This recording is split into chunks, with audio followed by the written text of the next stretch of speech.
The dude abides. This is OverDrive with Hayes, Noodles, and the O-Dog on TSN 1050.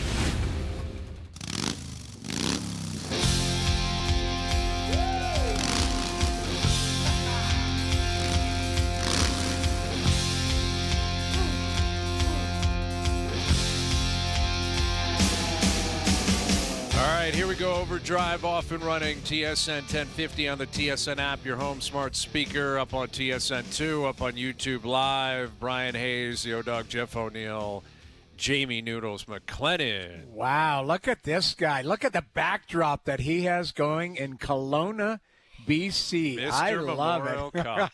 Mr. Mem Cup himself. Exactly. Guys, I just want to start the show by this. Like I've always wanted to do this, seeing my main man, Johnny Lou. Jeff O'Neill, TSN, Kelowna. Yeah. Oh, I It's love outstanding. Okay? Correspondent. Yeah. Correspondent. Well, it's a beautiful spot. Kelowna, it's God's country out there. That's what everyone's saying. It looks like a beautiful place.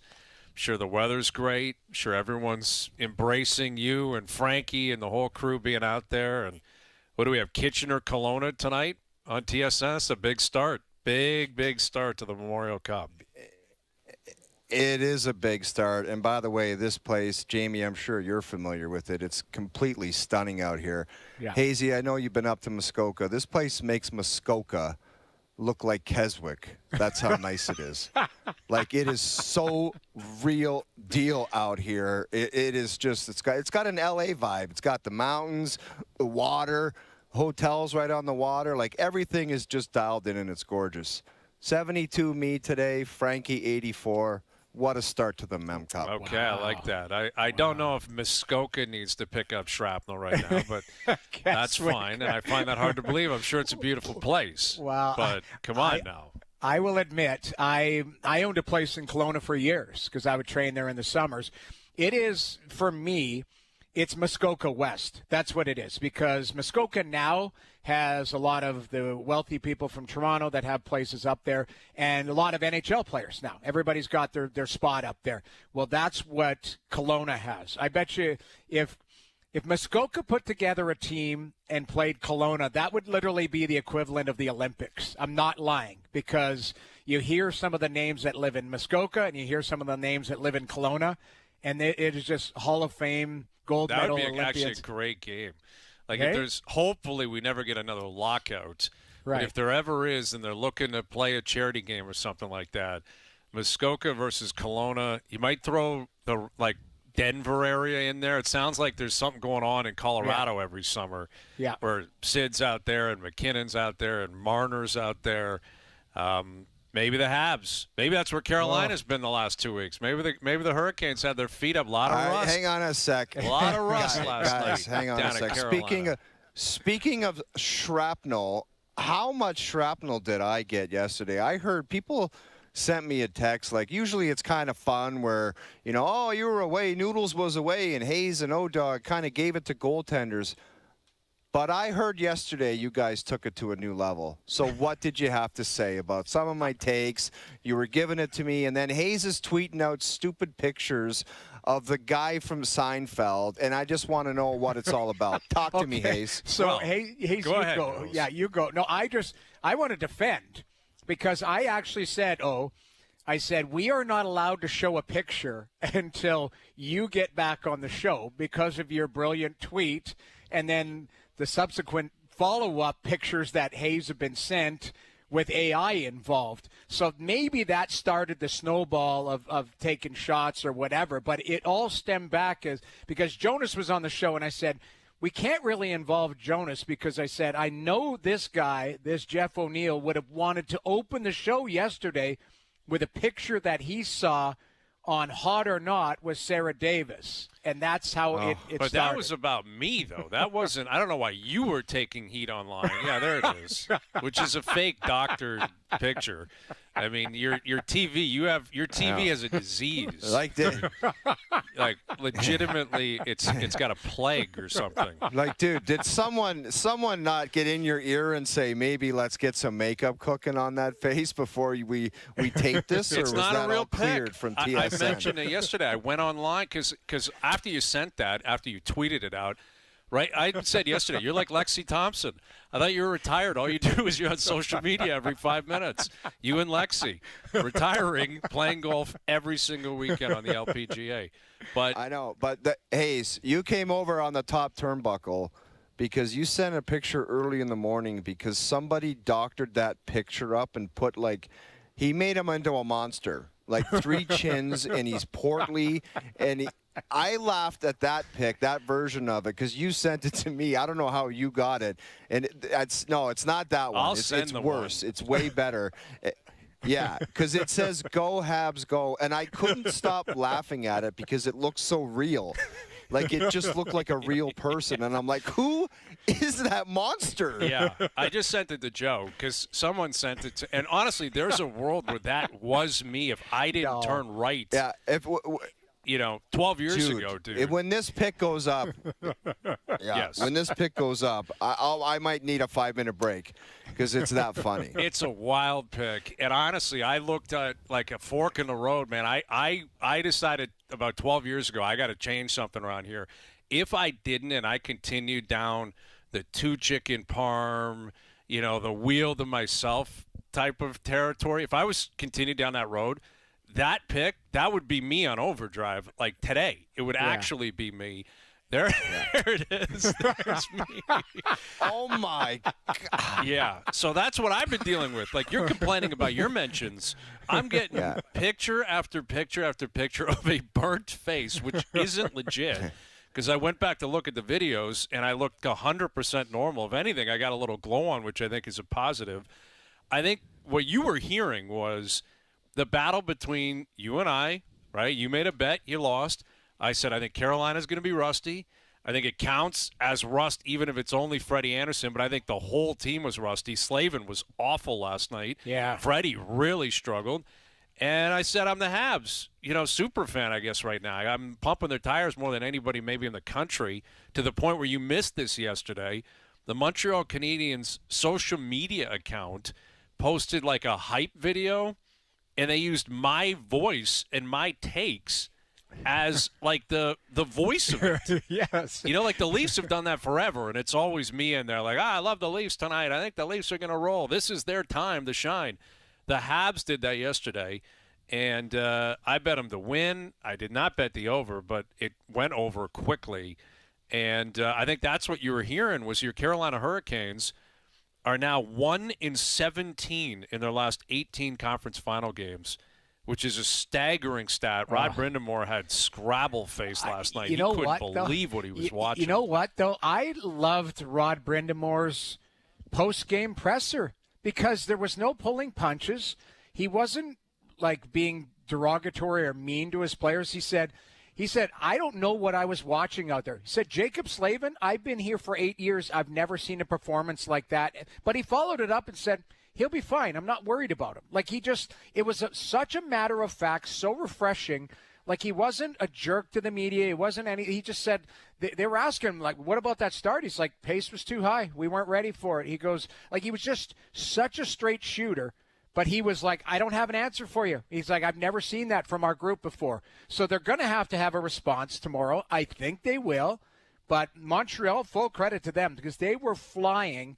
And it looked for 33 seconds, I was like, Carolina's going to woodshed them. And it was the exact opposite of what happened. You had 4 guys under the goal line, and Cole Caulfield standing in front of the net alone. There were some outrageous plays from Carolina. Crazy outrageous breakdowns by Carolina last night. There's no other way to put it. And I guess that's what happens, Hayes. Mm-hmm. Yeah, I guess that's what happens. It's like you were going to get polar extremes there. It was either going to be they were so good and so rested, they just overwhelmed the tired Montreal team, or after taking 12 or 13 days off, they were god-awful, and that's what happened. I just didn't predict that. Yeah. And even Rod Brindamore was like, we're not skating today either. 12 days off, blowout, day off again, because he's like, there's no sense of us going on the ice. Yeah. But you know damn well that they sat in front of some monitor and watched a bunch of stuff and said, anybody else tries this again, we're dead. So they had a different kind of practice, as the coach put it. He said, yeah, exactly. We practiced today without you seeing us practice. So I think that's code for video room, a lot of one-on-one chats, probably power play, penalty kill, everything. And yeah, they weren't playoff ready, which is kind of a staggering thing to hear from a coach in the conference finals. It's understandable because he had so much time off. And the Habs are a really good team. Like, that's the truth. They're not playing Philly anymore. The Flyers, they were happy to be there. Montreal has got belief, man. Like, they've got belief. And, Dobish, I thought, I'm with you, Noodles, when, like, Jarvis scores, I'm like, oh, my God, they're going to get pumped. Like, it's going to be a circus. And he held the fort down. Like, he played really, really well. And he's been really good. And there's Freddie's first blemish, right? It was going to happen. Had to happen. They were literally perfect. It had to happen. But now, from my standpoint, everything flips to looking at Freddie Andersen now, first and foremost, and saying, what do you got tomorrow night? Right. Because if he has another dud, it might be curtains for Carolina. Well, they almost have to win tomorrow night. I think that's what's key here. And, I don't know how you feel about it, but I think it's key that Carolina shows what they're capable of. And the crazy thing is if Dobish stands on his head and steals a game, the pressure is squarely – like, now you want to check underpants. You want to check the color of underpants. That's what it's looking like, because Carolina, they have to have an answer. And if you look at how aggressive Carolina was in the neutral zone, Montreal had an answer every time. It's a little pop play to the middle, breakaway, 2-on-1, high-quality chance. And I love what Rod Brindamore said when they asked him, did you think of pulling Frederik Andersen? He goes, I wanted him to play. He goes, he just had 12 days off. Like, he needed to practice just like the rest of them. So I was surprised by that a little bit, though, Noodles. When it was 4-1, I'm like, man, how is Bussy not coming in? Yeah. And when you put it that way, and when Rod put it that way, and now that you know you're going to lose, I think it was a smart play. You know, and I'm not saying he was conceding in the moment, but I think he knew 20 minutes in, we don't have it. This is trouble, and we got to get the cobwebs out, Freddie Andersen included. But maybe it could have been a mercy pool. Maybe it's, hey, let's see what we can do to get back in the game. I don't think it was going to matter. But you're right. He gives up 4 goals on whatever it was, 7, 8, 9 shots. It's ugly. And, and even the Slavkovsky goal was a beautiful play. Like, Svechnikov, that's a forward toe drag. Play. Yeah, he had no idea what he was doing. But he kind of shot it right in the middle of the net. Like, Freddie, I don't know what he was really even doing at that point. Game was over, but it was a beautiful goal by Slavkovsky. And I think if you're the Habs, you're like, he's on the board, Caulfield's on the board, Demidov's on the board. Like, that's what we talked about leading up to the series, right? Like, it can't just be Danault and Anderson and Matheson and, like, depth players kind of chiming in. Jake Evans can't be your best player. Your best guys have got to show up and get the job done. And in terms of a game sheet, in terms of getting your feet wet in the series, I think it's pretty significant that those 3 in particular scored last night. Hayes, I think it's going to be one of the more fascinating players of focus the whole Colorado team is going to be in focus to respond with no Cale Makar again. Yeah. But to see Freddie Andersen's response the next game, it's going to be fascinating, because we've been talking, Hayes, about him. It's been so good and he's played so well. Is that moment going to come? He kind of had a mini moment there. We're going to give him a hall pass because of the break or whatever it is. But how is he going to respond from this? I remember some of his elimination games and big moments in the past where it was either kind of injury or got hurt. I don't recall responses. So it'll be fascinating to watch him, because they desperately need him to have a performance, especially if Dobish, like you said, has got mojo right now and he's going to be dialed in the next game. Big time. Like, it's just he's got to be good, man. Because Carolina, forever, even when Lavi was there leading into Roddy, part of their philosophy, I believe, is you want to be aggressive and try to force things. And you also want to have that trust that if you do that, you might create an opening for the opposition, but you got to get a save to keep your momentum going. And when it goes in, it's awfully deflating, and that team has no chance. Yeah. Yeah, and they're very comfortable playing with the lead. I don't know how comfortable they are chasing. We don't know it. Yeah. We don't know what it's going to look like chasing a series. They didn't look very comfortable chasing the game last night, where they put on a clinic against Ottawa and Philly because they were in the lead the whole time. They were never chasing a game. They just continued to play their game and feel comfortable in their game. And this is going to be very different. And listen, the same thing applies with Colorado. They haven't been chasing anything. Like they were up, they swept LA. They were up 2-0 on Minnesota. They haven't been chasing at any point. And you mentioned it. McCarr's out again tonight, and Stone is out too for Vegas, and that's big. But it's not a wash, because as good as Stone is and important as Stone is, McCarr, as we've stated many times this week, is irreplaceable and completely changes the complexion of the team and the series. And the pressure is 100% on Colorado tonight. Yep. And, again, we can talk about the Stars, and they have to be great, and they have to play well, and I think Colorado shows up with an effort tonight. But this is where goaltending, in my opinion, Noodles, it gets highlighted that much more when you've got a guy like Wedgwood who, this isn't Vasilevsky. You know what I mean? Right. This isn't Patrick Waugh. This is a guy who had a really good season. He's been kind of a tandem guy his whole career. Everything's gone well for him. Now, all of a sudden, it's like you got to – maybe your team doesn't have a great night. You got to steal one tonight if need be. You got to be great in net tonight. I agree. And I think it's Wedgwood. Yeah, I should say that. I don't know if it's maybe Blackwood going to go. I saw the likely projections, and it said Wedgwood, but again, nothing confirmed. But in a tandem situation, like you shorten the rope. And if Wedgwood comes in there and has an off night and somehow Vegas is up 2 Cobb heading home, Colorado's in one. And I think they're in one anyways, just based on you take Makar out of the lineup is completely different. And it's not just what Makar can do.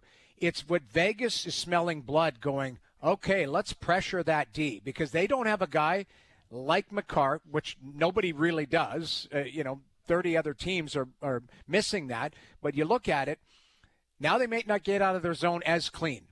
Maybe McKinnon doesn't get that stretch pass in the middle where he's flying a million miles an hour, because Makar is one of the only guys on the planet that can make that play. So if I'm Vegas, I see what Brent Burns has tonight. I see what Manson and guys like that. And Malinsky's a really good player, but they're not Cale Makar. Make them play in their own zone and see how they dig out. So it'd be very fascinating to watch tonight's game. Tortorella will be hammering them tonight on the opportunity they have. Yeah, and you talked about Wedgwood needing a performance, guys. What about the other guy in the Vegas net? I thought Carter Hart looked it's one of the better games I've seen him play.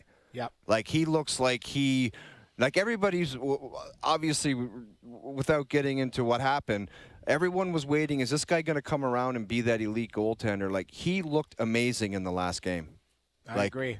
Man, if he just starts getting dialed in, Colorado could have a big-time problem on their hands, man. Big time. Like, it could be Vegas-Montreal in a week and a half. Like, and you asked me that question. Now you're getting stupid. How was that stupid? Why do you got to jump to those conclusions? There's only so many combinations there can be. There's 4 teams left. This isn't the first round, and I'm predicting the Cup final. They're both up 1-0 in the series, and I think they both have a real shot of winning. If McCarr's not playing tonight, I don't know if he's going to play. I'm not convinced this guy plays. So if he does not play, I'm sorry. It's a coin flip. It is a coin flip now. Vegas is a good team that can smell blood. Colorado, again, everything's been perfect for them this year. Carolina, the same thing. Both of them just ran away with their divisions. Everything's been great, and now they're getting jabbed. And let's see how they react, right? If they're built like a champion, they'll react to it, and they'll have earned it, and they'll deserve it. But there is a real possibility it's going to be Vegas, Montreal in a week and a half. Wow. And and listen, the Knicks, I think, are going to the NBA Finals. You could have New York and Montreal both on fire at the same time. Crazy. You know how amazing those two cities could be in 2 weeks? Like, unprecedented road trip. Man. New York, Montreal would be absolutely epic. Just one comment, Brian. It's not a coin flip. Yeah, it's not a coin flip right now, Hayes. Like, Vegas is in the driver's seat, man. Not every playoff series, they always say you got to lose. If you lose one at home, Like, you got some problems on your hands. Game 1, loss at home. Yeah. And then no Cale Makar again. It ain't a coin flip now. Vegas is in the driver's seat right off the bat. Well, obviously, like, and when you see a guy grabbing his shoulder like that and the way he got hit, it doesn't look good for Cale Makar, I don't think, to come back. Like, it's one thing to come back and say you can play. How are you going to absorb a hit? How are you going to play 25 or 30 minutes a night? Can't do it, man. It seems very unlikely that he would come back. I agree. Well, I said it yesterday that it has happened countless times in playoff history where guys, game time decision, we'll see. And then the season ends and the coach comes out and goes, oh, he was never playing. Like, that guy was never close to playing. Like, what are you guys, idiots? It's like, well, why would we be idiots? You've been telling us he might play for the last month. That could be what's going on here. Like, he may be cooked, and they're just get out there and skate, make it look like you're close. I hope that's not true. I hope he plays. But he hasn't played in a long time. They had a long layoff. He didn't play the other night. He's not playing tonight. All right, he's a Western boy, Western Canadian boy. Now, he went to college, but still, you're out there in Kelowna, BC, home city and host for the Memorial Cup. It's Kelowna taking on Kitchener tonight on TSN. One of the all-time great Kelowna Rockets, I believe, is hovering around you right now. Luke Schenn's coming up. Luke Schenn will join us, former Leaf, former Sabre, obviously one of our favorites. He's coming up. He'll join you around the table out there. Craig Button's coming up from the Memorial Cup as well. Game 2, Vegas, Colorado this evening. You've got basketball continuing. You got the Pirates in town. Skeens on the mound tomorrow. We'll get to that later this afternoon as well. OverDrive continues, TSN 1050 and on TSN 2. NTT IndyCar Series lives on TSN and TSN Plus.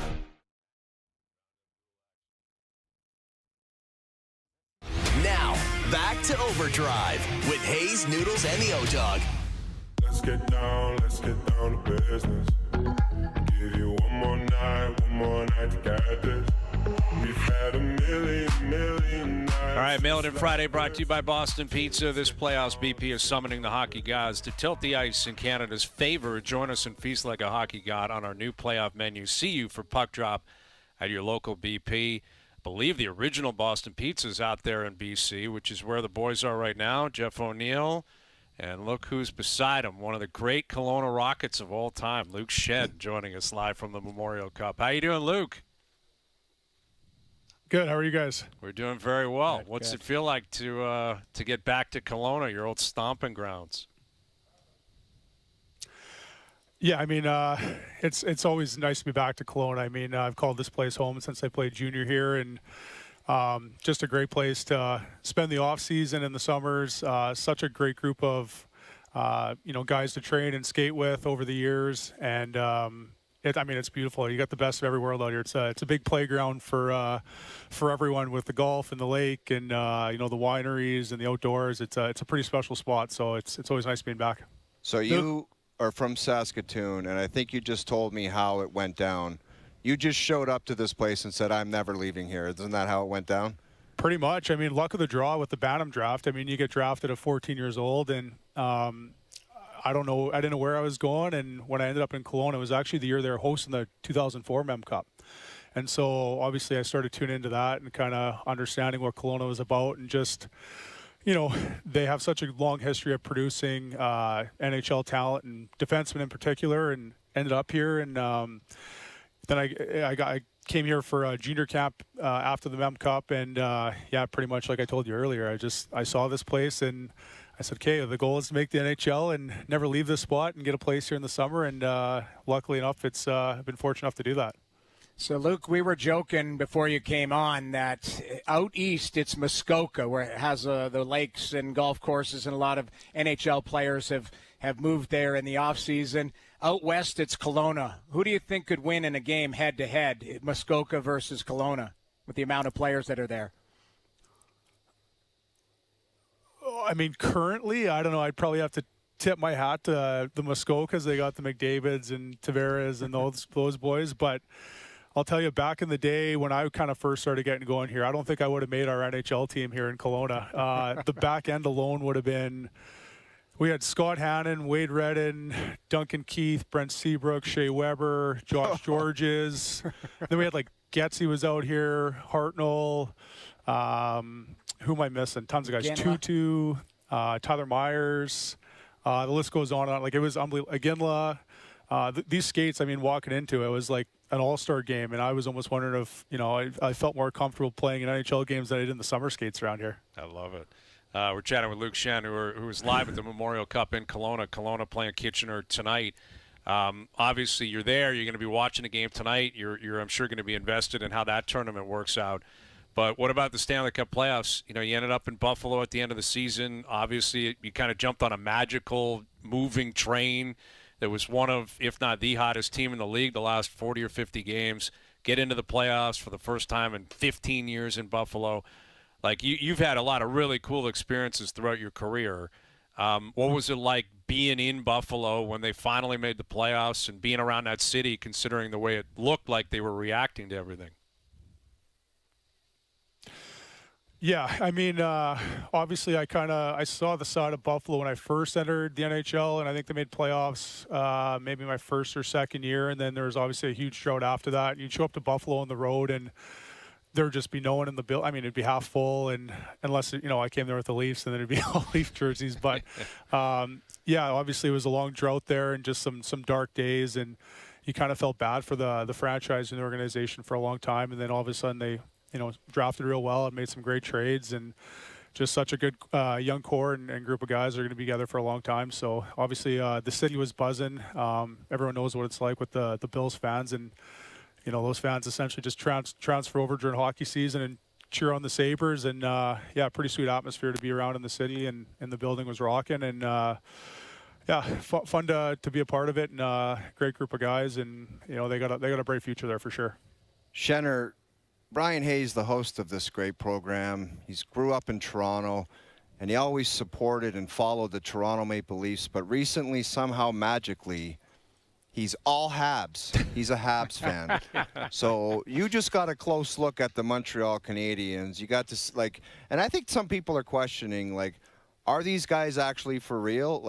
How good are they? And do you think they're obviously they're legit. They're in the conference final right now. But what kind of got your attention about the way they play? Give this super fan some insight from ice level on what the Habs are all about. I have a little insight. I mean, I snuck into a couple games there, but I mean, they're obviously Marty's coaching them, and everyone knows Marty, and just what an intelligent guy he is. I know him a little bit from back in the day, and played with him another lifetime ago in the World Championships, and just what a great hockey guy he is. But their back end is obviously incredible.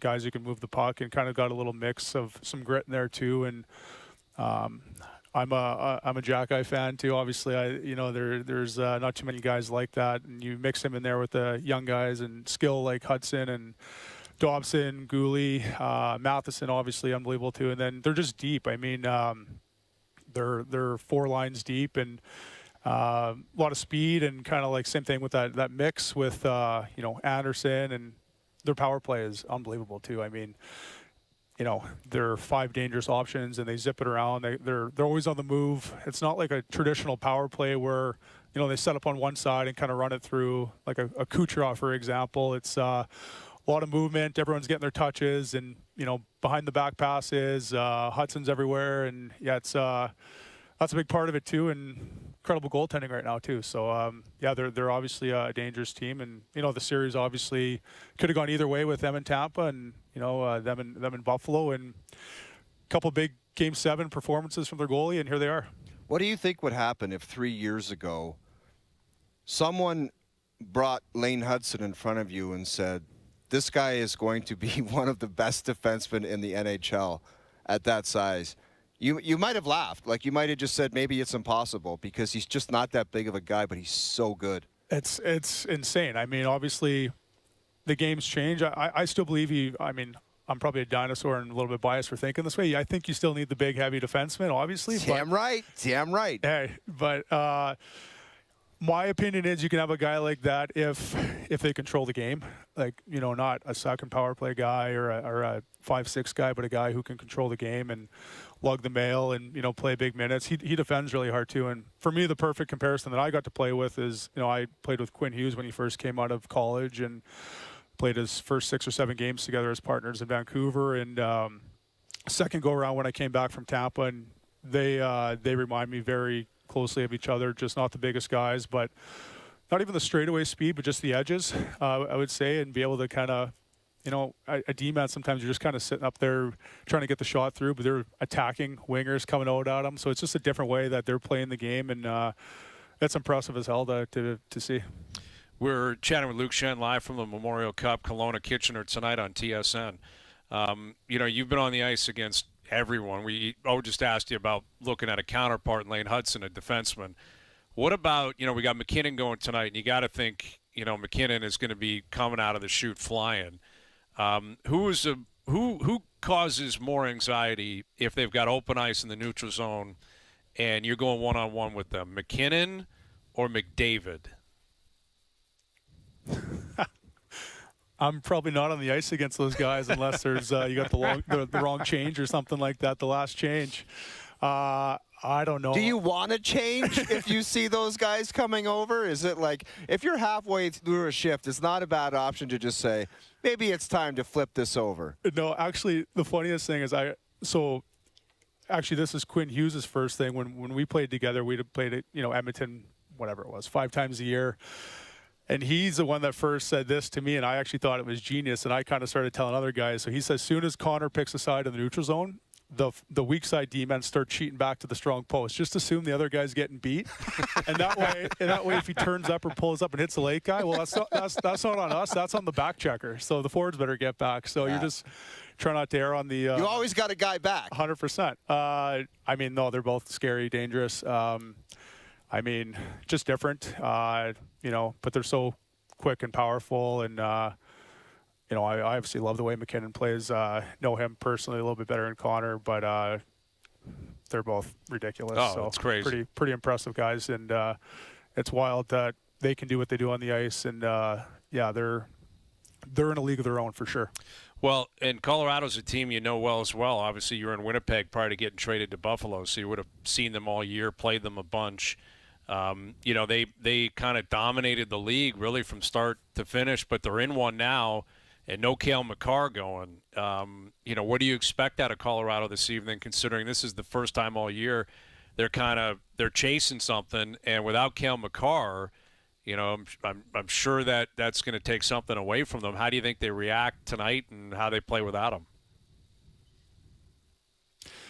Well, obviously you're not going to replace a guy like Cale Makar on the back end, but they do got a pretty deep D-core. Obviously, Taves is great, and Burnsy's been doing it forever, and you'd think that he would probably have a monster game tonight. And Manson's great, and Kulak's been great in the playoffs too. So obviously I think you're not going to replace that guy, but they're still a really, really deep D-core. And then to your point earlier, watch McKinnon turn it on tonight. That's what's going to be, as he's going to be possessed out there and next level. So Vegas is obviously playing incredible right now, and they're getting depth throughout their lineup and great goaltending as well. But sometimes another guy goes down, and you got your superstar that's just got to set up. And I would have to think that McKinnon's going to go off tonight. But it's going to be exciting to watch. What do you make of Mitchie? He's best player in the playoffs right now, and I just want you What do you make of it? I think it's amazing. Yeah. But I asked the question, and so do these esteemed gentlemen here. I know. Same with Phil. When Phil left Toronto and he went to Pitt, and it's just like relaxed, dialed in. Yeah. So you explained to me why 2 guys would play on the Maple Leafs in the playoffs. Didn't really happen. Didn't have a ton of success. And he goes to Vegas in his first year in Vegas in the playoffs. He's the best player in the playoffs. So this is your first question as an analyst, an NHL analyst. Explain why it's happening for Mitchie in Vegas. If I answer this too well, whose job am I coming for? You can take mine. You can have it. Absolutely. You can have it. It's all yours. I'm a big Mitch Marner fan, obviously getting the chance to play with him. My second stint in Toronto, I thought he was incredible. He is incredible, but you got to explain why he's the best player in all of the playoffs, and he never really had that much success. Is it the team better, or is he just kind of older and he's figured it out? Is he more relaxed in Vegas, or is it just a combo of both, or all of it? My best guess would be obviously the experience he's gone through.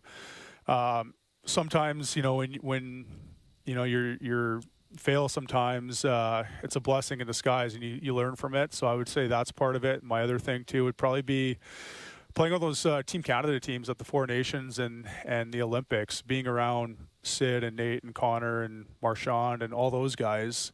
You're learning from those guys in the big games and how they approach the big games off the ice, how they practice. And I would say probably being a part of that group would be a huge influence on maybe relaxing a little bit and understanding what those guys do who have been there and done it. And yeah, I just think, we've all kind of gone through ups and downs throughout our career. And I mean, without the downs, it's hard to work your way back up and accomplish what you want to. So, I mean, I don't know. I'm like I said, Mitch, I thought was, I played 2 series with him against Tampa and Florida. He's got the big matchups every night. He plays, he carries the mail as far as offensively, defensively on the kill, power play. He's playing, 22, 23 minutes a night in regulation. Like, those are super hard matchups. And I would just say, yeah, just the overall experience he's gotten, going through everything in Toronto. And then you mix that in with his Team Canada experience and learning from guys. And he's only getting better, and he's probably really just entering his prime now. What do you think, Schenner, about there's a lot to be made of people playing in Toronto. You played in 2 contrasting markets. One, fantastic, you won a Stanley Cup with the Tampa Bay Lightning. Right. So you played in that market. You played in Toronto.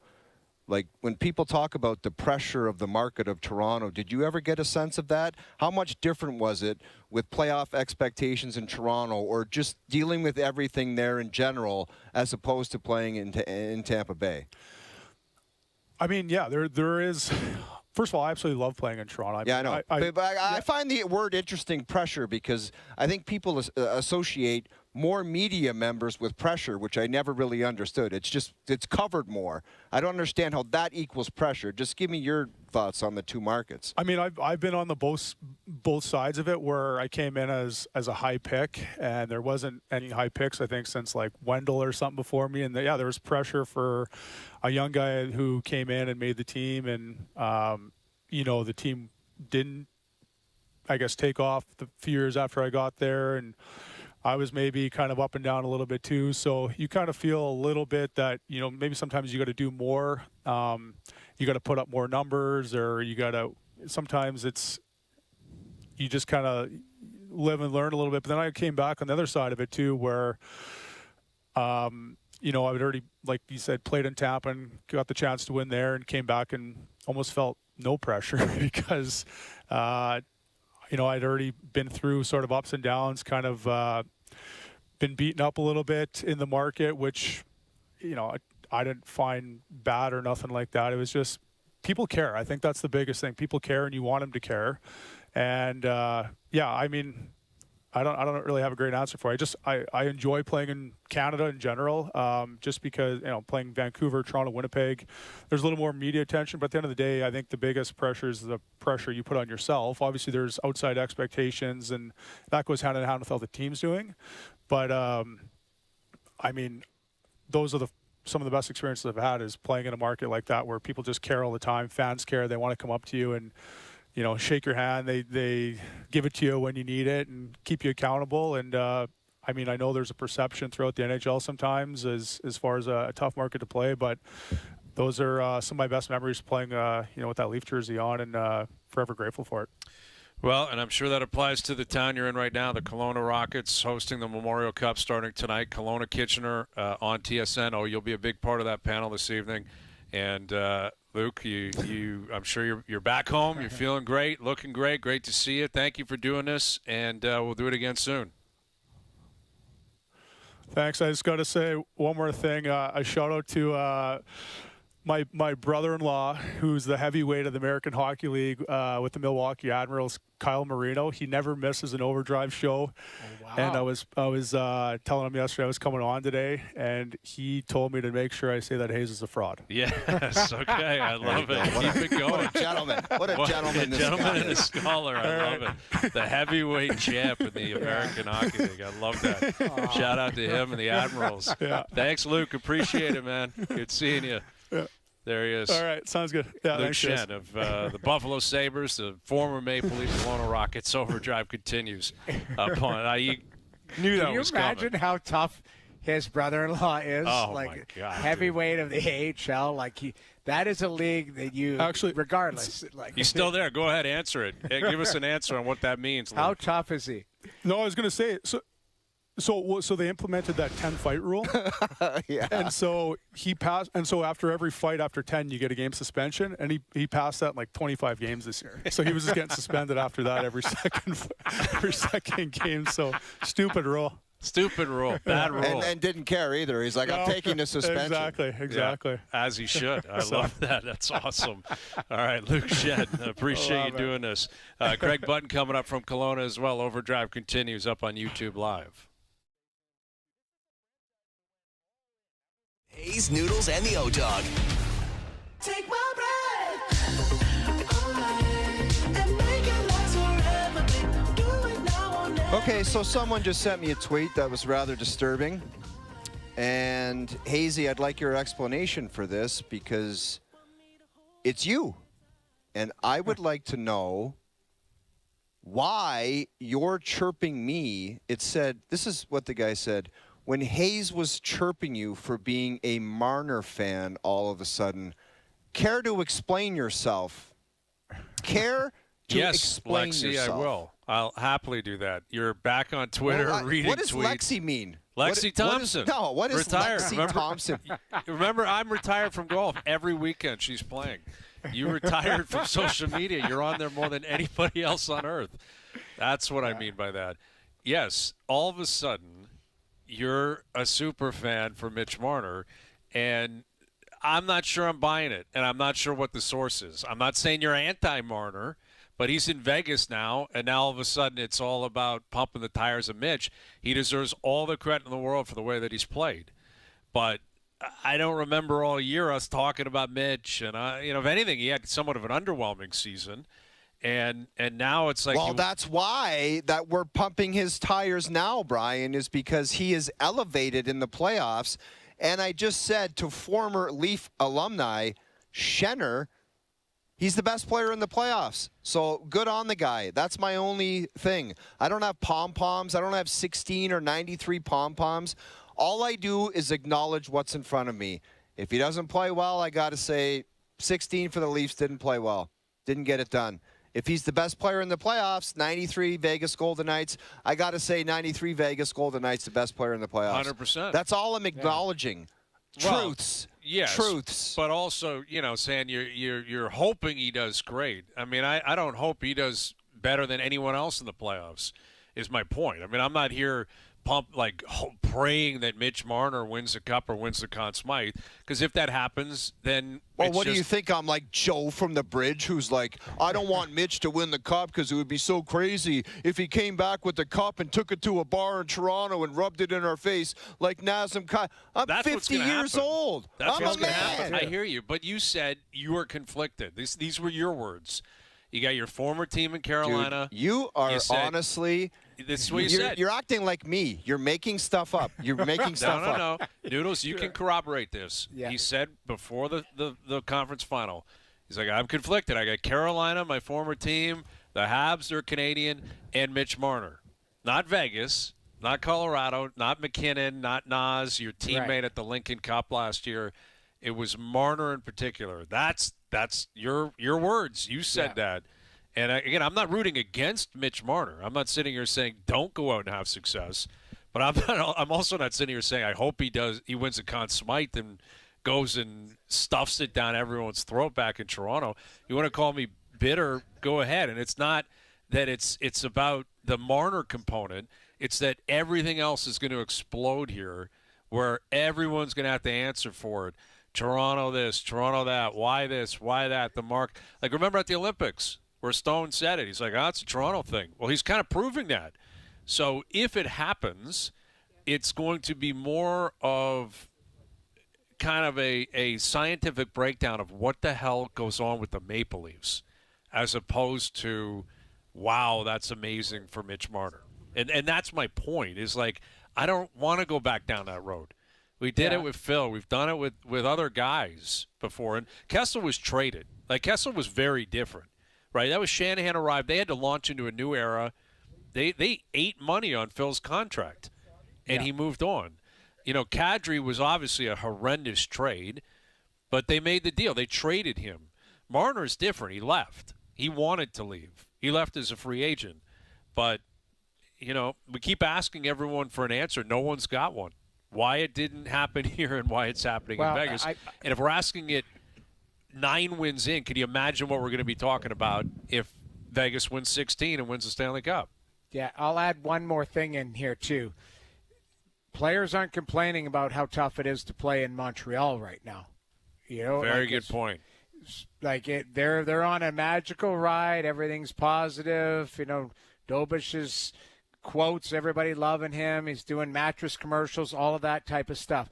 When you have success, the ride is amazing. That's what it is. When you don't have success, it's difficult for everybody involved. Players, management, fans, media, all, you name it, anybody attached to it. That's one thing that's it's so evident and so obvious, but we need to point it out sometimes. If the Leafs went deep into the playoffs, we'd be talking about their run. You guys tell me all the time, 93 Dougie, 93 Dougie. Totally, how many times have we heard that, right? That's a deep run. Everybody enjoyed it.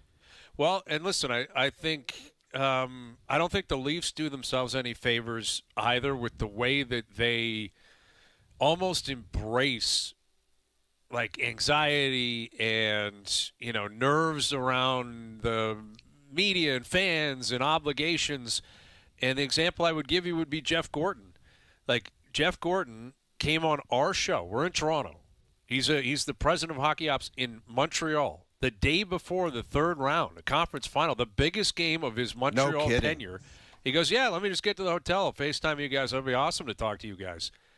The Leafs would never and in had a smile on his face that. and had fun. Exactly. Like, the reality is, and that's their choice, they would never in a million years do that. Nobody.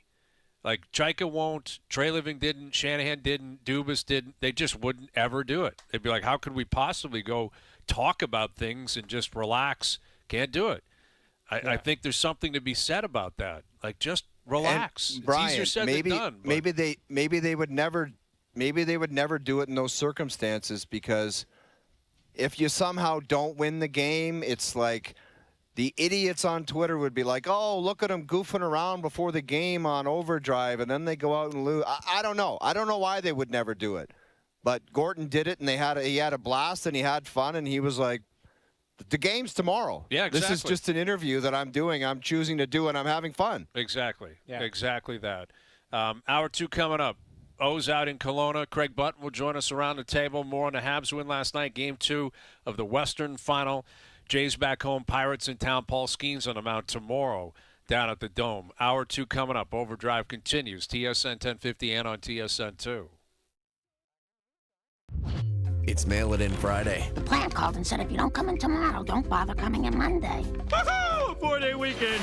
This is OverDrive with Hayes, Noodles, and the O-Dog on TSN 1050.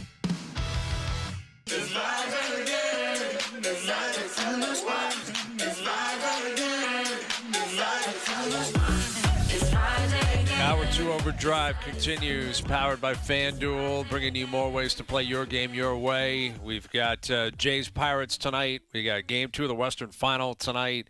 Got the NBA playoffs continuing. We got a pretty good golf tournament down in Texas as well, and we've got the Memorial Cup starting tonight. And man, what a scene out there! Brian Hayes, the O-Dog, Jeff O'Neill, Jamie Noodles McLennan, and look who we have now. That guy looks like the king of Kelowna. Craig Button joining us around the table. What's happening, Craig? It's sunny outside. It's hot out here. People are out on their Sea-Doos, sitting there. So it's bright. I had to kind of Magnum PI, man. It's awesome. It's a phenomenal look. Well, how are we feeling about the Memorial Cup here, Craig? I mean, I don't know how much of our audience has been following the CHL this year, but is there a clear-cut favorite going into this tournament? Well, the coaches said there wasn't, but I think there is. I think it's the Everett Silvertips. They're a wagon. I think they're a complete team from the goaltender through the blue line all the way up front. They've lost 2 playoff games to date. And, yeah, Kitchener's good and Chicoutimi's good. And Kelowna has done a great job of putting a competitive team on the ice. But I see Everett as the front runners here. Now, we know that in a tournament we can have teams that find a way to just get their level of play up higher. And that's what it's going to take to beat a good Everett team. But I mean, the Memorial Cup in Kelowna, I mean, there's a lot of history here with this franchise. There's a lot of history with a lot of the excellent players. I was just talking to Luke Schenn. You guys were talking to Luke previously. You know, it's going to be a special Memorial Cup because of how many players have come through Kelowna, how many players have won, and the notoriety of such a great tournament. Craig, you're talking about draft players or draft-eligible players. Landon DuPont plays for Everett, and he's exceptional status. I mean, how good of a player is he? Does he have a chance to be a number 1 overall pick type of thing? Yeah, there's no question he has a chance to be a number 1 overall pick. And you watch Landon play, and defensemen do different things depending on what their skill set is. I was exchanging notes with Ken Hitchcock yesterday, and he was asking me, you know, what's the difference between Quinn Hughes and Lane Hudson, and who's better? I said, you know, Quinn does so many things with his legs, and, you know, you got to be a good skater to play well in the National Hockey League. Lane does so many things with his head, and I think Landon probably has a combination of both those things. He has a little bit of Quinn Hughes in him. He's got a little bit of what Lane Hudson has in him that makes them both so good. But, I mean, Landon's going to turn 17 here next week. 17, and he's dominated as a 16-year-old. He was great as a 15-year-old, and there's no question in my mind that he's got a shot to be the first overall pick. I mean, there's a couple of centers, a couple of bigger centers, but Landon controls the game, and we watch how these defensemen are so impactful and how important they are to the success of teams. And Landon, it won't take you long to notice him in the game. Once the puck's dropped and he's out on the ice, you'll notice him. Has there been a big change in the scouting scene where back 25 years ago, maybe you guys would go to rinks and look at a young, small, skilled defenseman and say, pretty talented, but I don't know if he can make it through the, you know, the grueling schedule and the toughness of NHL hockey. And it seems like now there's Quinn Hughes and Lane Hudson and this DuPont kid where it's like they're going to be the best player on the ice a lot of nights. What kind of change for that to happen? Is it just the way the game's played now? I think it is the way the game is played now. Glenn Dirk, the late Glenn Dirk, he was a longtime scout for the New Jersey Devils, and he always had funny scouting reports. And he used to talk about those small defensemen. He goes, might be better to be a jockey in the Kentucky Derby than the NHL, because that's the way the game was played. I mean, it was hard. I mean, it was big. It was heavy. People leaned on you. The clutching and the grabbing made it really harder. The game now is very different. So those types of defensemen that can, and even Lane Hudson, who went 62nd overall. Like, you know, Quinn Hughes went 7th. Lane went 6th. And we're talking about 2 of the very, not best defensemen. We know how good they are, but 2 of the best players that control the games. So it's had to change. It would be fascinating to hear some of the excuses of why they didn't want to take him other teams. Like, well, we can't take this kid, Lane Hudson, because he's this and that. But man, if I was a GM or owner, I would love to speak to those people. And you thought about that guy, and he's one of the best players in the NHL right now. That's crazy stuff. Well, you almost had to convince so many people that, oh no, he can play. You give him a chance, let him go play. I remember when Bob Clark first became our manager in Minnesota, in his office, and we were in his office, and he said, you know, I like those defensemen that come in my office and have to duck under the doorway. Okay, we got the message, Bob. Like, you know, but you know, like as you know, Jeff, the game was a little bit different, a lot different, and it's now conducive to those types of players being able to come in and really make a difference. Well, you look at, you know, in my opinion, the 2 best defensemen in the league right now would be Quinn Hughes, who went 7th overall back in 2018. Now, Dahlin went first. Dahlin might be the 3rd or 4th best defenseman in the league, so I don't think Buffalo made a mistake there. And then Makar, who went 4th overall in his draft. And the reason I bring that up is, you know, hindsight being 2020, we know what they turned into. But, man, it takes some courage maybe to look at a defenseman, say, I don't know, the consensus doesn't have him going 1st overall, but I think he can turn into this. And I guess apply it to the Leafs logic where, you know, we've talked about it. Gavin McKenna, you know, he's the consensus number 1 overall pick. But there's 3 or 4 defensemen if the Leafs feel like one of them is going to be a top 5 defenseman in the league in the future, do you think they'll be able to narrow that down? How difficult is it to do? And furthermore, Craig, how tough is it to convince yourself to build up that courage to take him? Because maybe the easier, obvious pick is a guy like Gavin McKenna. Well, I mean, Gavin's a heck of a player. I don't think there's any question about it. But if you think there's a better player, then I think that you have to make sure that you evaluate what it is. If you're worried about the consensus, you're worried about the wrong things. Les Jackson, who I worked with for a long time, said I'd rather be wrong with my opinion than right with somebody else's. And that's the courage part, Brian. And if you got scouts that aren't ready to do that, get rid of them, because you don't want scouts that aren't going to stand up. You know, I'll go right back to Cale Makar. Leon Ludwig, who played in the NHL, was a longtime scout. And this story was told to me by the late Ray Shero, a dear friend. He said, Jan came into the meetings and we were talking, and it was Makar. He said, I think this Makar could be like Bobby Orr. And everybody around the table was like, what, Bobby Orr? And Jan said, yeah, the way he controls the game and everything. Well, I'll tell you, Nico Hischier is a really good player. They should have listened to Jan Ludwig. Yes. And they had him number 2 on their list. It was between Hischier and Makar. They had Hischier ahead. Makar was playing in the Alberta Junior Hockey League. But you gotta put a stake in the ground. I mean, who cares what anybody thinks? Because you know all the people that think you were wrong in picking, they're the same ones that are going to come back if you don't pick the guy they think you should have picked. Oh boy, that's a bad pick. They do that the day after the draft, which I think is the biggest joke going. You know, or we're going to evaluate the draft the day after the draft, and then if you don't take the player, he's the consensus guy. Oh, really? He's the consensus guy? Let me tell you a funny story. People talk about best player available. I'm going to go back to the 07 draft. Patrick Kane went first. Who was the best player available at 2 in hindsight? It's a trick question. It was Jamie Benn, drafted in the 5th round from Kelowna, who was playing in Victoria. So all this BS about best player available. The player you want to take, know what you want, know what you're getting, put a stake in the ground, and damn the torpedoes. Yeah, I like that. I like that approach. I think JVR went second in that draft, which he's had a good career. But I hear you. I mean, it's tough. It's tough to know. You're talking about 18-year-old kids. How can you know what they're going to look like at 25 years old? It's very difficult to predict. But you're right. Like that 17 draft, Hischier went first. Nolan Patrick went second to Philly. Where, you know, Makar's sitting there on the board, and it changed the course of history for the Colorado Avalanche to the point where, Craig, he's not playing tonight, and everyone's freaking out, and understandably so. I mean, how do you think Colorado reacts tonight after losing Game 1, and they know Makar's not playing tonight? Well, you can't do anything about players that aren't playing, right? You know, the bottom line is they're not in the lineup. You got to get in there and play. You know, I'm going to mention something, and Jamie can relate to this very well.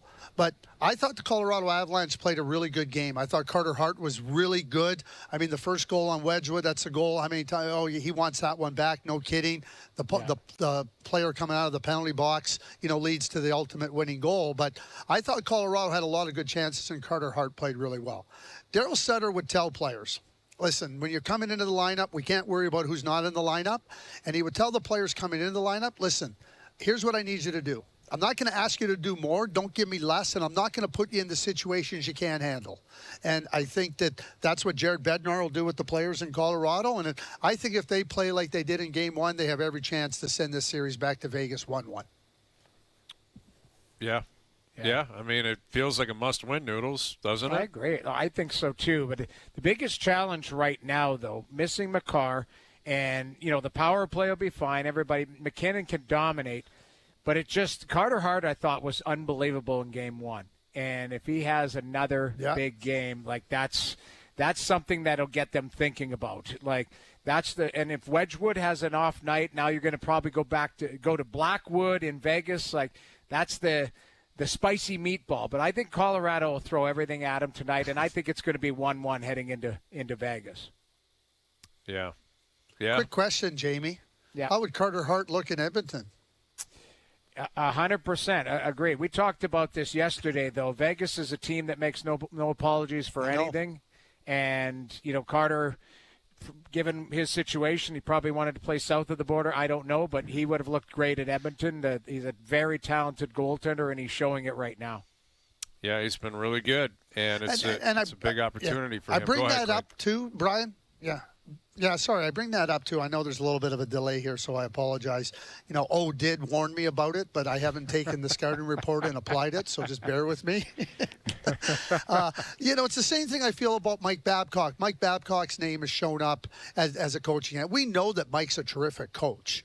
And, again, if everybody was perfect all the time, you want to learn from your mistakes, acknowledge your mistakes. But if you're looking for a good coach, I don't think there's anything sideways about considering Mike Babcock, as long as he's ready to say, hey, listen, I'm going to be better. I'm going to be better in some of the other areas where I wasn't very good. But as a coach, nobody can argue that Mike Babcock's not one of the top coaches out there. But is that what would prevent organizations? Because if he does something stupid, which is even crazy to say about the great Mike Babcock, if something does come up, you're like, why did I do it? Is that what the fear is, or the fear would be? Yeah, I think that's fair, Jeff. But at the same time, you have that discussion with Mike. Hey, listen, here's opportunity for you. You're going to be judged and evaluated on your coaching, but we're going to be watching how you treat players and how you deal with these other everybody. Treat everybody. Exactly. Yeah. And so and if he's not ready to say, hey, yeah, I'm on board and everything, right? Yeah. I mean, John Tortorella, who we're now watching in the Stanley Cup playoffs again. I mean, things were said, and I'm not trying to. There's nothing negative about John, but, oh, boy, how he does this, how he does that, right? Well, John's learned, and I think smart people can learn. And you're right, Jeff, there might be a fear, but at the same time, don't just dismiss it, because like Carter Hart, Mike Babcock, these are people that have shown a real capability to be really good, and people may disagree with that, but I believe in second chances, and I believe if they're ready to acknowledge your past and move past and move forward, that's okay. Yeah, look, if Edmonton's looking for a coach, that's one, and a guy that can structurally bring some of that to their on-ice performance, there's no better guy than Mike Babcock, and there never has been, because he's that good of a coach at that type of stuff. It's just whether they want to go there, whether McDavid wants to go there or Draisaitl. But you can't have it both ways. You can't have those two guys saying, we need to change the way things are done around here, and then say, yeah, but don't bother bringing in that coach because we don't want to do what he says. It's got to be one way or the other. Well, you're exactly right. And think what Mike did in 15-16 with the Toronto Maple Leafs. That was a team that finished at the bottom of the league, but they were competitive. They didn't have enough talent. They weren't.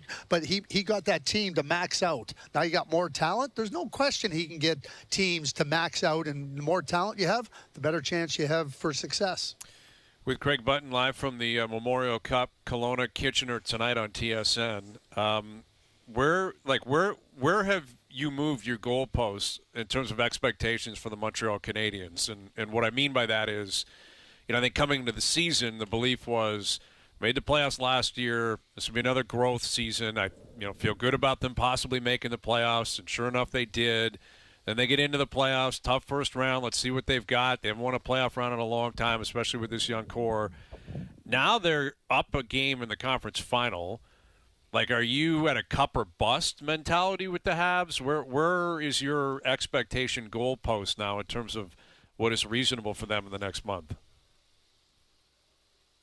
Keep in mind, you're talking to a Habs super fan right there. Brian Hayes. Go ahead, Craig. Talk to your people. Oh. Bleu, blanc, rouge, Mr. Hayes. Okay, do you face paint? Do you face paint like you're face painting on a Saturday? Yeah, this guy, I don't know if it's because he goes on with Gallo and Campbell, and I think he's just trying to be buddies with them. He hasn't said boo about the Habs all year, and now he's just all in. And that's just a fact, Hayes. It's a fact. You're all in. I see you on J. I see you on SC. You're a Habs guy now. So, Go Habs, go. Habs, go. I'm on a short Look list. At that. That guy looks like his wife just 3. asked him if he's been stealing cookies from the pantry, and that guy just said no. I'm on a short list. They might ask you. That's good. Go ahead, Craig. Yeah, I was reading. If you came out with the torch, I would have a breakdown, man. Go ahead, tell him about. Wouldn't that be something? He should come out disguised, and then at the end they reveal. There's a reveal. Brian Hayes, right. I think that I read a comment by Guy Carbonneau today, and he said that this Montreal team reminds me of the '93 team that won the Stanley Cup. I would say there's a difference here. You know, Montreal in '93 benefited from some good teams getting beat. You know, Pittsburgh Penguins, namely, right? Montreal's gone to beat two really good teams. First in Tampa Bay, then Buffalo. And now they're up 1-0 against another really good team. So where I'm at, Brian, on this, there's nothing accidental they're doing. They're finding a way to win games. They're not benefiting from getting an easier path. And nothing's been easy for the Montreal Canadiens. And you start to look at how they play and how smart they are and the game plan that they employ. And let's just put it right there. And Jakub Dobeš doesn't look like there's any cracks in that armor. None. And that doesn't mean he's going to win every game. But there doesn't look like there's any cracks. And you need all those elements going together. Montreal, listen, I don't know if it's cup or bust. I will say this, Brian. You will be at the Stanley Cup parade on St. Catherine Street if they do win. Oh, yeah. And I don't know if you're going to be in the first limo, the second limo, or the third limo, but he's going to be there. I'm going to be on This guy is Jeff such a Molson's complete limo. Me and Jeff Molson. Go ahead, O. Let me ask you this, Craig. If you had a young executive that was just taking over a team in the NHL and they were looking to kind of start from scratch the way that Gortz and Ken Hughes did, what would be the one point that you would look at for their roster right now and what's there to say, that is the most imperative thing that these Montreal Canadiens did to turn around this franchise, or just about the team and the job they've done to turn it around in Montreal? Because there's a bunch of different elements to it that are fantastic, but what would you say is the most key one? Because I know I would point to the construction of their decor is tremendous. So where would you point to if you were going to show a young executive to say, follow that pattern or blueprint? Well, why don't we look at that defense? So I think they clearly, to go back to it, and then I'll get specific, is they identified what they wanted in their players. They did it with Slavkovsky, Brian and Jamie, back to that draft, right? Like, you know, they said, no, Slavkovsky's a better fit for us. And we don't care what the consensus says. We don't care. This is our guy, and this is what we're going to do. But it extended there. They trade for Matheson. They draft Hudson. And they kept Matheson, which was brilliant. Yeah. But they traded for him. They draft Hudson. They make an unbelievable trade for Alex Carrier, right? Then they trade for Noah Dobson. You think about all those things and how all those elements work together, right? Like, they timed it right to get Noah Dobson. They extend Matheson, who's been just a tremendous leader on that team. Lane Hudson comes in. He's protected. He's shielded. And now he can just blossom, right? And I don't know what to say about Alex Carrier. I mean, he's been phenomenal for that team. So you're talking about a top four defense. They drafted Caden Gooley before those guys got there. I love him. I do too. But they're going to make more moves where some players that might be there are going to move out. How about Alex Texier? Like, you know, he gets bought out, boom, he comes right in. But they know what they're looking for, Jeff. I think teams better know what you're looking for, what you want in a player, and what you want your team to look like, and how people, not just play. Everybody wants good players, but how they fit into your program, how they fit into what you're doing, and then celebrate them. And I think that Jeff and Kent and Marty have done a phenomenal job in that regard. Quick, one guy we did not touch on, and who I think is a very important piece in making those young, kind of smaller skill guys feel good out there, is Jack Eye. He does a job and he has a purpose out there, and he's very valuable to that team. I love Arbor. I love Arbor. I do too, Craig. And he played in the Memorial Cup in St. John, and when the St. John Sea Dogs won it, and he was with Hamilton, and he had been signed as a free agent. But Arbor and Arbor knows what he is. He knows who he is, what he is, and everybody loves Arbor, and Arbor loves everybody. And you need that. You just need that comfort zone. I remember Bob Gainey saying this many years ago, talking about players like that. He said, it doesn't matter what we think. The players feel more comfortable with those players. You better get them. Jamie, think about Big Cy, the late Chris Simon. You don't tell me he didn't make everybody feel comfortable. Brian McGrattan made everybody. I mean, one of my favorite stories about Brian McGrattan is the Vancouver Canucks were taking some runs at Jerome McGinley, and there was a face-off right in front of the Vancouver bench. And Brian turned around. He goes, I don't know who's who. I'm not even sure your mother knows who's who. Next guy that touches Jerome, I'm coming for one of you. I love it. nobody went after Jerome. Florian might be up soon too, right? His younger brother. They may have 2 Jack guys running around the Bell Center by next year, which I'm a supporter of. I'll be there and I'll be supporting. I might have to get a Jack guy jersey. We'll see. Always been a fan. Hey, do you know what? It's going to be fascinating, Brian. I got to say this, Brian. It's going to be fascinating next year to see you doing half of OverDrive from Montreal. Wow. Yes. Oh, I'm going totally. I'm going to buy a spot, get somewhere just right. Maybe, probably, I don't know, old Montreal. I'm thinking a little flat out there. Set up a studio to be a beautiful thing. Greg, we're getting some pictures here of Hayes with the torch, or not with the torch. The one that was just sent in the group. Oh, that one is outrageous, dude.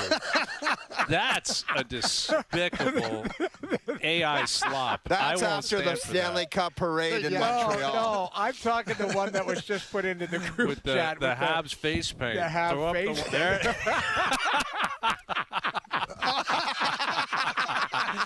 There's the super dude. That guy right there is eating in his office desk, and he's getting ready to go to the game. Yes. And he is so fired up. So happy. So happy in the tightest red Habs sweater you've ever seen. Jacked and ready to rock. Oh. Yeah. Well, Greg, I'd be remiss not to bring up the Maple Leafs, O's favorite team, right? O's former team, the Maple Leafs. And, present you with a scenario here, because I'm curious how you would answer this, because we were just talking about what the Habs did with their defense. It's very clear that the defense core in Toronto has to be turned over. Let's assume the noise settles, all right? Matthews is back. He's happy and healthy. They hire a great coach, the coach that they want, whoever that happens to be. Comes in with a new game plan, new attitude. They take McKenna. Let's say they take McKenna first overall. So I'm going to grant you that. Matthews back and happy. McKenna's first overall. They get the coach they want.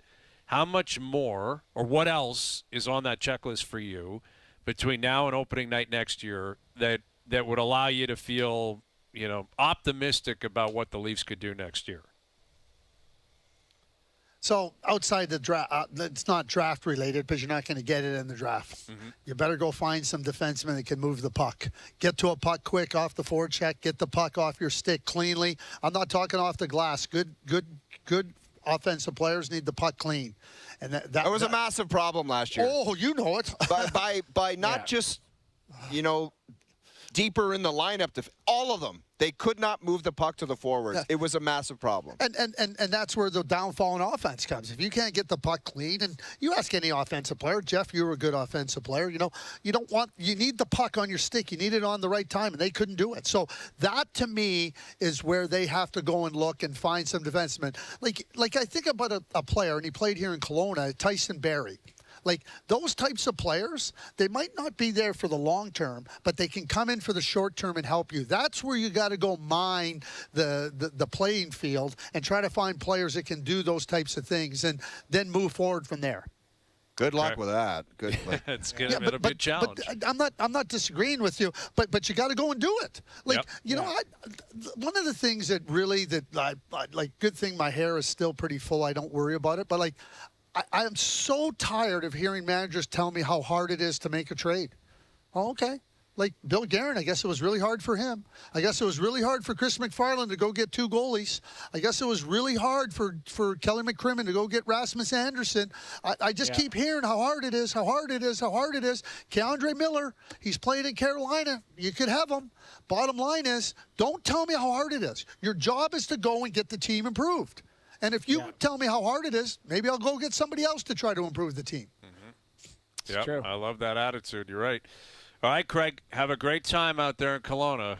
Make sure you look after these guys. Oh, Frankie, all the crew out there, you're leading the charge. You got the C on. Great seeing you. We'll do it again soon. Okay, Brian, just quickly. Like, how elegant does O look today? Look at this.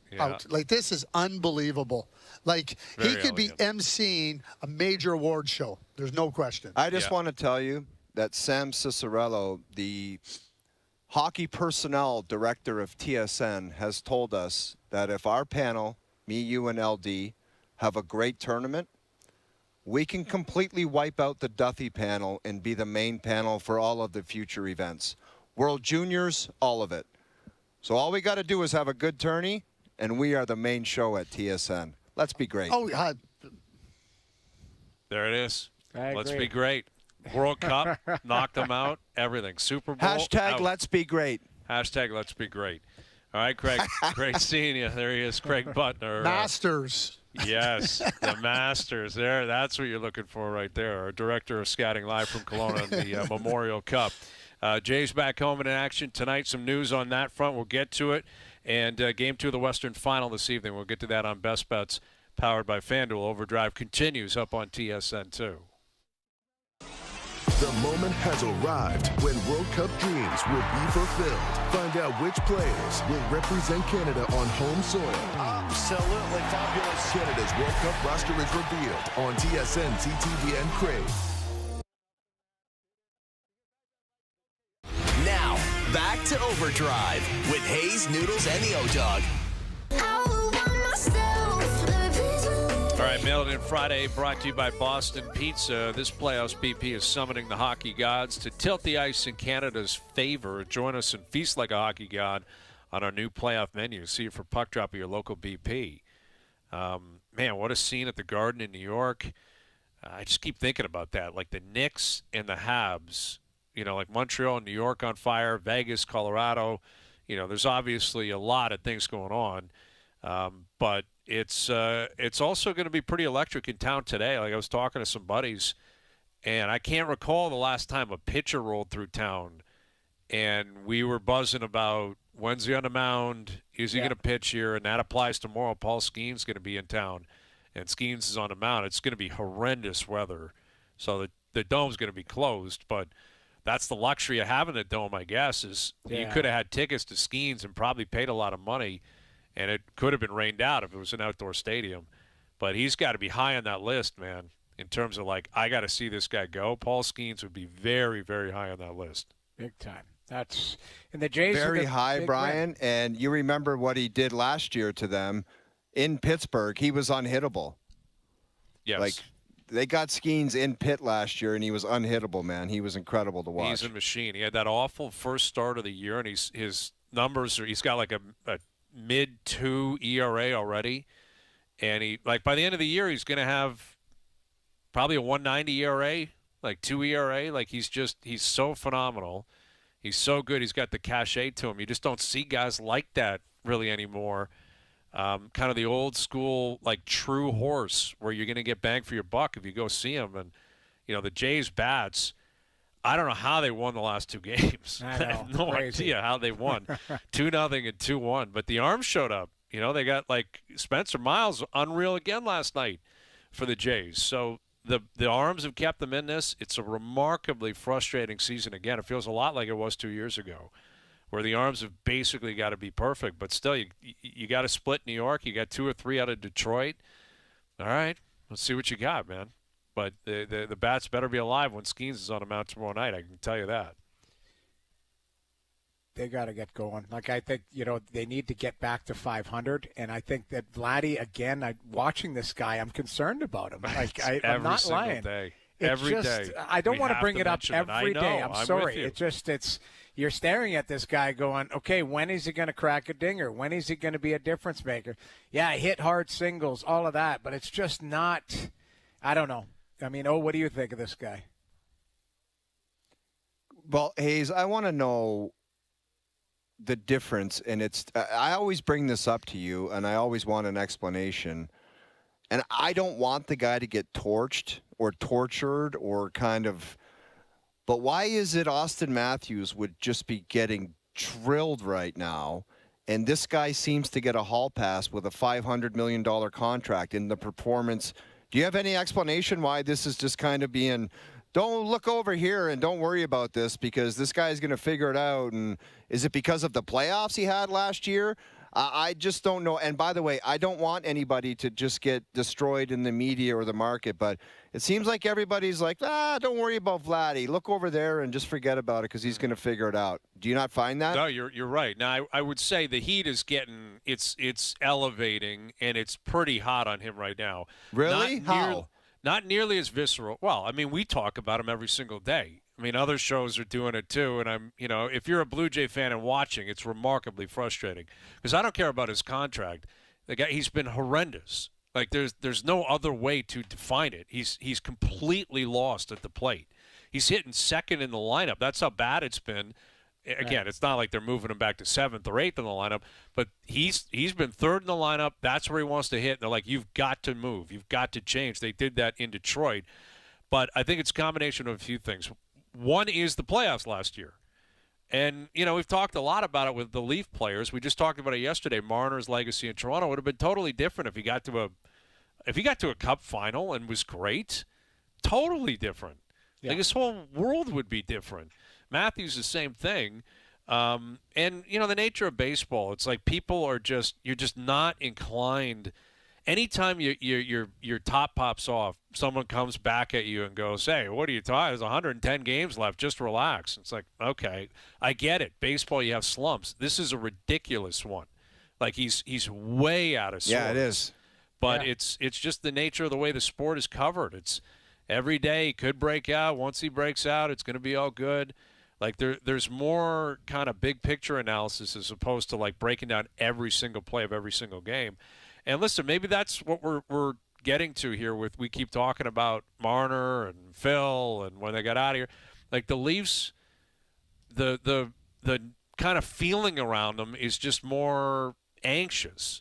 There's like a built-in anxiety or like level of disappointment before they even start where you're like, oh, it's just not going to work.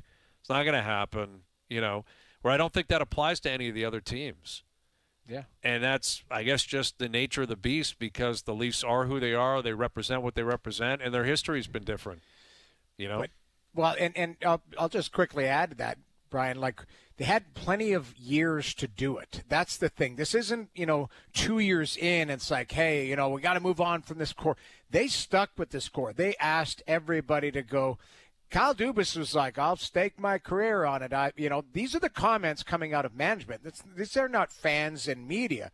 This is the people going, we believe in this core. We believe in this group. They're going to get it done.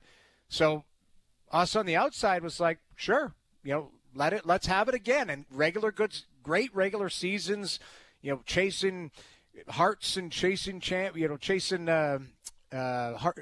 what's it called? Rocket Richard, all of that stuff. Yep. But they didn't get it done in the playoffs. And you talked about at the start of the show. We just talk about what's in front of us. That's it. And if they play great in the playoffs and have a great run, then we'll be giving them their flowers. It didn't happen in the playoffs. So that's what we're talking about. And I'd also say, like you mentioned Matthews, the heat was on him in the biggest moments for sure. Right. Like all of them. Now, I also have always argued, and I believe it, that they all benefited from themselves, all of them being there, because they kind of all put a shield up. Right? Core 4 became somewhat impersonal. It was like, the core 4 failed as opposed to one player in particular. And, I get that Marner felt like he took more heat, and he probably did because he was a local guy and his contract was different and the negotiations and the reactions to it. But right. it was I don't know if Matthews ever got, like, hammered. And last year he didn't have a great year.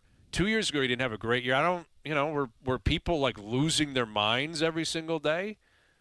I don't think so. Well, Matthews, Brian, his whole tenure, it was like he protected himself almost when he's ripping home 50 goals, 60 goals, 69 goals. And it's like he kind of was insulated with that performance where it was like, how can you really go to town on a guy who had put up those kinds of numbers, won a Hart Trophy, wins a Rocket, and then you're talking about a Game 6 or a big moment, and everyone's like, how could you be so critical? He almost insulated himself with incredible – all of them kind of did with their incredible regular seasons.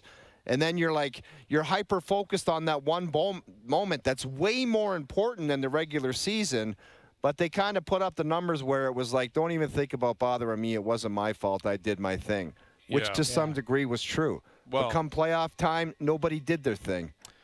That's it. And, I'm curious how the goalposts are going to shift or are shifting with Matthews. Like we got into it yesterday with Jonas, where, now it's, hey, if he's a 35 to 40 goal scorer but a great two-way player, that's still awesome. Yes, it is, but that's not what he was. And it's not – that's not worth being the second or third highest paid player in the league. You know, if you're going to shift more towards the middle and be a really good player, really important player, but the expectation is maybe he'll score 40 instead of maybe he'll score 60, that's a big difference. You know, and I'm curious how we recalibrate all of that. And, you know, yesterday I said it, that I think the Leafs need to just come up with a plan. Hopefully, ideally, he's a part of it. And I think that makes a lot of sense. I can reason with that. You got Matthews. He's your captain, best player. Keep him in the fold. Everything turns around. You start building properly. You're run properly, and everyone's happy. I'm a proponent of that. Yeah. But, you know, the argument I made yesterday was you can't make short-term decisions that might help Austin Matthews feel better about the Leafs just for the purpose of making Austin Matthews feel better about the Leafs, if that's what's happening. And I don't understand how that's some crazy take, but I'm getting carved for that. People are yelling, you know, how could you say, Matthews, leave him alone, you're trying to do this and that. I'm like, I'm not anti-Matthews. Austin's entitled to sit there naturally and say, who's the coach going to be? What are we going to do? Of course you are. Right. Totally support all that. Yeah. But you're not entitled to more than that. Is that's all I'm saying. Like, the team's got to run the their greatest operation example, the way they Brian, see fit. It is last year, and I don't know this to be 100% true, but there are rumblings that Brock Besser, who didn't seem to have that long-term offer out there, and then all of a sudden, this guy was going to free agency, and all of a sudden there's like a 7-year contract offer from the Vancouver Canucks. And I don't know how much, because he's an American guy and he's buddies with Quinn Hughes. And I don't know if that was to help Quinn Hughes say, oh, one of my buddies is staying long-term. And then Quinn Hughes just said afterward, I'm out of here anyway. So what? Right. You want to lock up some guys to long-term contracts or bring them in, period, to appease the captain? You can't do it. You cannot. I said it earlier. You cannot run your business like that. You just cannot. You just got to, I don't know, you got to get to the bottom of it and just say, what are you thinking here? You can have an opinion, but you just can't run your business like that. Right. Exactly. And that's, I don't think that's some crazy take or viewpoint. And I get people are sensitive right now because people, you know, Leaf fans, you love Matthews and you look at Marner, and that gets back to the whole Marner thing, like, oh, he's going to leave and look how great it's going to be. And, you know, there's all this concern about that. But if you're Chaika and Sundin, you got to just run a tight ship. You got to hire the right people. You got to draft properly. Like, that's the reality. You got to do what you can to they've got to get a lot of prospects into this system. And they are not going to help Matthews or anybody else this year or the next year. But they're going to help in 3 years, and 4 and 5 and 6 years. And that's what I'm saying. You can't trade picks away to try to expedite a process right now. I'm not saying that they won't. They might do that. I hope they don't, but they might. But that's the point I'm making. And, again, I don't know what Matthews is thinking. I don't know what he's intimating to the team or how honest he's being about how he feels about things or the future and all that kind of stuff. And that's between him and Chaika and Sundin. But with or without Austin Matthews, the Leafs have to improve the way that they operate. And be thinking of what they're going to be in 3 years from now, 5 years from now, because it's more likely that's when they're actually going to be competitive as opposed to next year. Well, keep in mind the one thing that is lost in all of this, John Chaika is coming in not to appease Austin Matthews. He's coming in to put a stamp on the organization, and he wants this to be a successful Stanley Cup winning organization. And he has sold to Keith Pelley, that is the goal. That's what he talked about from day one, and that's what a manager should do. So in his opinion, what is he going to do? He's going to do everything he can to make this organization a winner. And if that involves Austin Matthews, which it looks like right now it does, because that's the plan, then you execute the plan with him involved. If it doesn't, and that's where I'm going to get to you, then you move past that. But the organization with Austin Matthews or without Austin Matthews is still going to exist. You just need multiple plans in place in case players do move on, because it happens. Guys, if Austin Matthews, like Hayes, you just said you might not think this program might be ready to win. do you blame him for asking out? Do you expect him to wait around for 3 years? I know in the past you've said, this guy's been the captain. He's been handed a big contract in one bad year, and you're kind of pissed off and you want out. But is it realistic to say, Austin, it might be 3 to 4 years down the road? I don't think that's realistic to ask a guy who's almost 30 years old that wants to be on a competitive team and wants an opportunity to win. If that was me as a player, I'd say I don't have that much time to wait. There's just no guarantees at this age, and I'm kind of want to expedite this process, and I don't have 3 years for you. Sorry. And I'd like to do something different. Would you blame him if someone was realistic and said it's 3 or 4 years from now? Because I'd be saying, I'm ninja dust, man. I'm out. I think it's complex because yeah, if they've been awful for the last 10 years, I'd say I don't blame you. You know, they never gave you a chance. I get it's a different administration now running the show, but the Leafs have all the right in the world to say, dude, could you not have played better in Game 7 2 years ago? Like, we weren't a good enough team. They didn't offer you a good enough team then to win, but now it's got to be, you know, a different style. What about against Florida 3 years ago? What about against Columbus? What about when you were up 3-1 against Montreal? You weren't a good enough team? You know, like that's, I guess, what I'm saying. And maybe that's sour grapes, and maybe it's not realistic to – and maybe Matthews wouldn't care. Maybe McDavid wouldn't care in Edmonton. You know, I mean, he might be saying the same thing, where Edmonton could look there and say, we got to a cup final twice, and you're bitter? You know, okay, we've done everything we can, but let's see what we can do. The power's in the hand of the player. I get it. And if you say we're 3 or 4 years away from being competitive, to answer your question, no. You know, he's only got 2 years on his deal. He doesn't have to commit to anything beyond that anyway.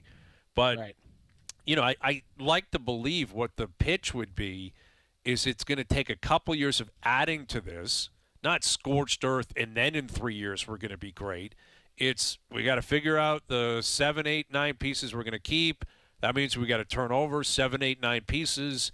Might take us a couple of years to make the Carrier trade. Might take us a year to wait for the Dobson deal to be available. You know, that's what I'm saying. Like, I can't guarantee it's going to happen now, but if you stay healthy and you keep chugging, there's no reason you can't be a playoff team next year or a playoff team the year after. And that's you can't. Where's he going to? Like, people are like, well, maybe he goes to Utah. What the hell has Utah ever done? They've never won a playoff round. Like, what are they going to do? Oh, go to San Jose. They didn't even make the playoffs. They were the worst team in the league 2 years ago. You know, so I get it, but know. It's the Leafs. Yes, it was one awful year. There's no denying that. But it's not as if they've been a disaster his whole career where he has a legitimate gripe that he's been treated poorly. Yeah. He hasn't been. No, guys, go ahead, O. It's very simple. I think you have to go to him and say, do you see yourself being here long term? You're the captain of the team. Let us know. Because the bottom line, guys, is, and Hayes, you always talked about it, this is about the team and winning. And your only way you're going to turn the team around is find out if he's staying in 2 years, or else you got to do what the Vancouver Canucks did. They tried to maximize the asset and tried to load up on picks and young players because 2 years from now, you're going to – Mitch went for nothing, okay? You want to do that with Austin Matthews too? The only way you turn it around and get something back is if you do it now. So you have to look at it. Or do you want him to just play out and have Austin or Matthews around for 2 years? Like, Brian, if you were running the team and somebody said to you, do you want to have him on the roster for 2 years and just take your chances? What's your answer? If I'm looking at it and I know they're going to be awful for 2 years, then I would trade them.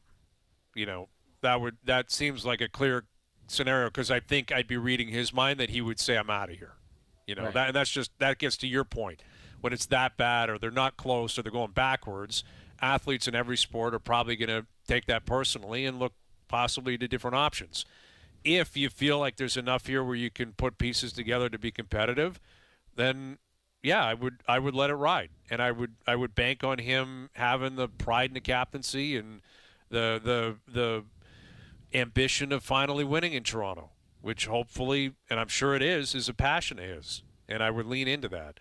All right, Mail It In Friday brought to you by Boston Pizza. This playoffs, BP summoning the hockey gods to tilt the ice in Canada's favor. Join us and feast like a hockey god on our new playoff menu. See you for puck drop at your local BP. We'll get to our best bets Pirates in town. We got Game 2 of the Western Final tonight. Big, big weekend. OverDrive continues. TSN 1050 and up on YouTube Live. Now, back to OverDrive with Hayes, Noodles, and the O-Dog. All right, today's Best Bets powered by FanDuel. Make your picks and assemble a same-game parlay in seconds on the FanDuel Sportsbook app. I'm going to parlay the Avalanche with the over tonight. I think goals are going to be scored. I think it's going to be a really good game. I think Vegas shows up to play. I don't think it's going to be a blowout. I might think that way if Makar was playing, but he's not. But I think it's like a 5-3 game tonight, empty netter late. Colorado ties the series up. Best Bets powered by FanDuel. Same-game parlays available for every Stanley Cup playoff game on the FanDuel Sportsbook app. Please play responsibly, 18+, physically located in Ontario. I'm going to go check out your Toronto Marlies play. All right. I On my love way it. down to the game right now. That's why I changed it. Look at you, ready to rock. Yeah, Get in there. son. Get the face paint going. Well, I Marlies face mean, paint. we'll see the future of the Leafs. Easton Cowan's playing, right? That's right. So, Ben Danford's down there, Danford, right? yeah, I think yeah. he's playing. So see. there you go. I like it. There I you go. like it. All right. And, you're out in Kelowna. Say hi to the whole crew and enjoy the Memorial Cup. It's going to be a fun start tonight. Kelowna-Kitchener up on TSN. There you go. All right. Thanks to everyone behind the scenes for helping out. We appreciate it. Everyone for tuning in today. TV, radio, podcast, web, and, of course, up on YouTube Live. Enjoy your evenings. Enjoy your weekends. We're back Monday at... For my man, Johnny Lou, this is Jeff O'Neill, TSN, Kelowna. 4 p.m. We'll chat then.